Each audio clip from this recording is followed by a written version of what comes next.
एक गांव में रीमा नाम की एक लड़की रहती थी। रीमा बहुत ही गरीब थी। दिवाली का समय आने वाला था, इसलिए रीमा परेशान थी कि वो अपनी माँ सपना को दिवाली पर क्या उपहार दे। इसी उधेड़बुन में वो अपने घर के बाहर बैठी थी। उसी समय उसकी सहेली काजल वहां आती है। अरे रीमा, क्या हुआ? ऐसे क्यों परेशान बैठी है? क्या सोच रही है? काजल की बात सुनकर रीमा कहती है, बहन, दिवाली आने वाली है और मैं माँ को कुछ उपहार देना चाह रही हूँ, लेकिन समझ में नहीं आता क्या दूं।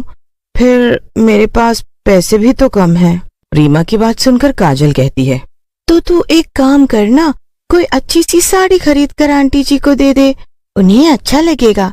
वैसे भी बेचारी को मैंने हमेशा पुरानी साड़ी में ही देखा है।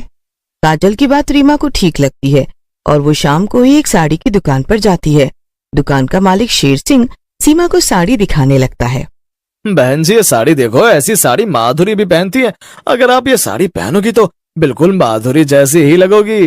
दुकान का मालिक शेर सिंह रीमा को साड़ी दिखाने लगता है, लेकिन रीमा को कोई भी साड़ी समझ नहीं आती। ये देखकर शेर सिंह एक साड़ी निकालता है और बोलता है, कोई बात नहीं मैडम, अब ये देखो, ये वाली साड़ी, ये साड़ी रवीना ने एक फिल्म में पहनी थी। इससे अच्छी साड़ी पूरे शहर में नहीं मिलेगी और एक ही पीस है, वो भी सिर्फ मेरे पास है, वो भी सिर्फ 10,000 रुपए में। रीमा को साड़ी अच्छी तो लगती है, लेकिन कम पैसे होने के कारण वो लेने से मना कर देती है। ये देखकर शेर सिंह बोलता है, अरे कैसे कैसे भिखारी आ जाते हैं दुकान में। अरे जब पैसे नहीं है तो इतनी बड़ी दुकान में आना जरूरी है क्या? शेर सिंह की बात सुनकर रीमा को गुस्सा आ जाता है और वो बोलती है, तुम कैसे बदतमीजी से बात कर रहे हो? तुम ही तो दिखाई जा रहे थे साड़ियां, कभी माधुरी बोलकर, कभी रवीना बोलकर। शेर सिंह को रीमा की बात पर गुस्सा आ जाता है और वो रीमा को थप्पड़ मार देता है। रीमा बहुत जोर से कांच की मेज पर गिरती है और गले पे शीशा लगने की वजह से उसकी वहीं मौत हो जाती है। ये देखकर शेर सिंह घबरा जाता है और अपने नौकर रवि को बुलाकर बोलता है, अरे रवि, ये लड़की तो मेरे थप्पड़ से बेहोश हो गई। जल्दी से इसे होश मिला, नहीं तो पुलिस हमारा पीछा नहीं छोड़ेगी। शेर सिंह की बात सुनकर रवि रीमा के पास जाता है और उसकी जांच करने के बाद बोलता है, अरे साहब, ये लड़की तो मर गई है। देखो, इसके गले में कांच घुस गया। लगता है आपने इसे कुछ ज्यादा जोर से मार दिया है। अरे रवि, ऐसा मत बोल यार, अगर ये मर गई तो पुलिस मेरे पीछे पड़ जाएगी। कुछ भी कर, ठीक कर इसे। साहब, ये सचमुच मर चुकी है और इससे पहले पुलिस यहाँ आए इसकी लाश को कहीं ठिकाने पर लगा देते हैं। कुछ भी कर रवि, लेकिन मुझे बचा ले। फिर रवि और शेर सिंह मिलकर रीमा को शोरूम के भीतर ही दफना देते हैं और शोरूम बंद करके चले जाते हैं। रीमा मरने के बाद एक चुड़ैल बन जाती है और बोलती है, इस दुष्ट शेर सिंह ने मुझे मार डाला, मैं इसे नहीं छोड़ूंगी और अपनी माँ को बढ़िया साड़ी भी दूंगी। इसके बाद चुड़ैल शेर सिंह की दिखाई हुई साड़ियों में से एक साड़ी उठाती है और अपनी माँ सपना की अलमारी में रख देती है। सपना रात में अलमारी खोलती है और साड़ी देखती है तो हैरान हो जाती है। अरे, इतनी सुंदर साड़ी, लगता है ये रीमा हिलाई होगी, लेकिन वो कहीं दिखाई क्यों नहीं दे रही है? लगता है कहीं गई है। उसका इंतजार करती हूँ, फिर उसके साथ ही खाना खाऊंगी। सपना रीमा का इंतजार करने लगती है और काफी देर इंतजार करने के बाद भी जब रीमा नहीं आती तो वो काजल के पास जाती है और बोलती है, काजल बेटी, रीमा काफी देर से घर नहीं आई है, तुमने उसे देखा है क्या? मेरा तो डर के मारे दिल ही बैठा जा रहा है। अरे आंटी, आप चिंता मत करो, रीमा कहीं काम से ही गई होगी, आ जाएगी।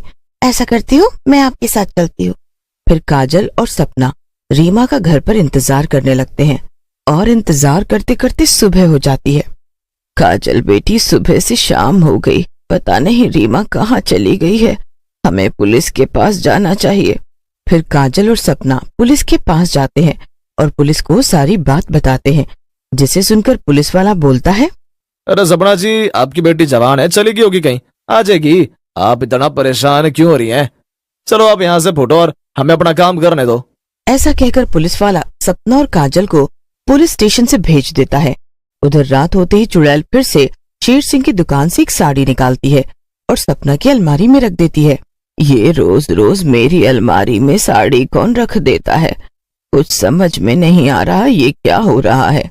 अगले दिन शेर सिंह दुकान में जाता है और अपनी दोनों साड़ियां वहां ना पाकर रवि से कहता है, अरे रवि, वो दोनों महंगी साड़ियां कहाँ गई?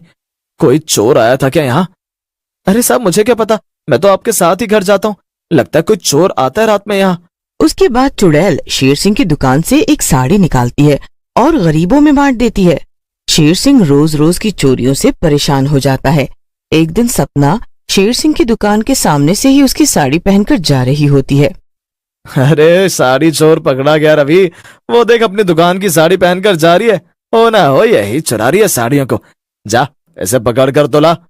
शेर सिंह के कहने पर रवि सपना को पकड़ लेता है और शेर सिंह के सामने ले जाता है। शेर सिंह सपना से कहता है, तो तू है चोर जो मेरी दुकान से साड़ियां चुरा रही है? चल चल सारी चुराई हुई साड़ियां वापस कर दे, नहीं तो तुझे पुलिस के हवाले कर दूंगा। अरे कैसी बातें कर रहे हो सेठ जी, मैं भला चोरी क्यों करूंगी? अरे मैंने कोई चोरी नहीं की है, ये साड़ी तो मेरी बेटी लाई है मेरे लिए, और ऐसे आपको मुझे चोर बोलने का कोई हक नहीं है। तेरी बेटी लाई है तो एक काम कर, अपनी बेटी को बुला, मैं देखना चाहता हूँ कि उसने ये साड़ी कहाँ से खरीदी है। पता भी है कितने की साड़ी है? तूने जिंदगी में देखे भी नहीं होंगे उतने पैसे, चोर कहीं की। मेरी बेटी लापता है, वो साड़ी मेरी अलमारी में रखकर कहीं चली गई है। वो आएगी तो मैं जरूर ले आऊंगी। अभी मैं जा रही हूँ, मैं वैसे ही परेशान हूँ बहुत, मुझे जाने दो, हटो मेरे रास्ते से। एक तो चोरी ऊपर से सीना चोरी। ये साड़ी अभी वापस कर और बता बाकी की साड़ियां कहाँ हैं, नहीं तो तेरे टुकड़े टुकड़े कर देंगे, समझी? ऐसा कहकर रवि सपना को जोर से धक्का देता है। सपना दूर जाकर गिरती है और रोने लगती है। मैं सही कह रही हूँ, मुझे नहीं पता ये साड़ी कहाँ से आई। हम गरीब जरूर हैं लेकिन चोर नहीं है। मैं सच कह रही हूँ, मुझे जाने दो। फिर रवि और शेर सिंह सारी इंसानियत भूलकर सपना को डंडे से मारने लगते हैं। थोड़ी ही देर में सपना अधमरी हो जाती है। रवि शेर सिंह से बोलता है, साहब मैं तो कहता हूँ इसे भी उस लड़की की तरह मारकर यहीं दफना देते हैं, बड़ी आई थी माँ के लिए साड़ी खरीदने। सही कह रहा रवि तू, ये भिखारी तो वैसे भी मरने के लिए ही है। चल मार दे से भी, माँ बेटी का मिलन करवाई देते हैं। सपना बेहोशी की हालत में सब सुन रही होती है। शेर सिंह की बात सुनकर न जाने उसमें कहां से हिम्मत आ जाती है। वो उठकर बोलती है, दुष्टों, तुमने जरूर मेरी बेटी को मारा है, मैं तुम दोनों की करतूत पुलिस को बताऊंगी। ऐसा कहकर रवि सपना को पकड़ लेता है और शेर सिंह उसे मारने के लिए आगे बढ़ने लगता है। तभी चुड़ैल वहां आ जाती है और बोलती है, आज तुम दोनों ने तो शैतान को भी फेल कर दिया है। एक बेचारी औरत को मारने जा रहे हो, मैं तुम दोनों के टुकड़े टुकड़े कर दूंगी। तुमने मेरी माँ को मारने की हिम्मत कैसे की? बस अब बहुत हो गया। चुड़ैल को सामने देखकर रवि और शेर सिंह दोनों घबरा जाते हैं और बोलते हैं, तुम्हारी माँ? लेकिन तुम कौन हो?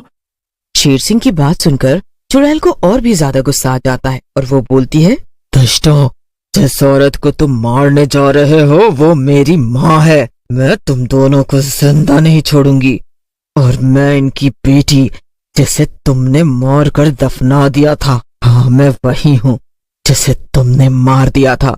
और मैं उसी दिन अपनी माँ के लिए साड़ी लेने आई थी, मेरी ही लाश को इसी दुकान के नीचे दफना दिया था।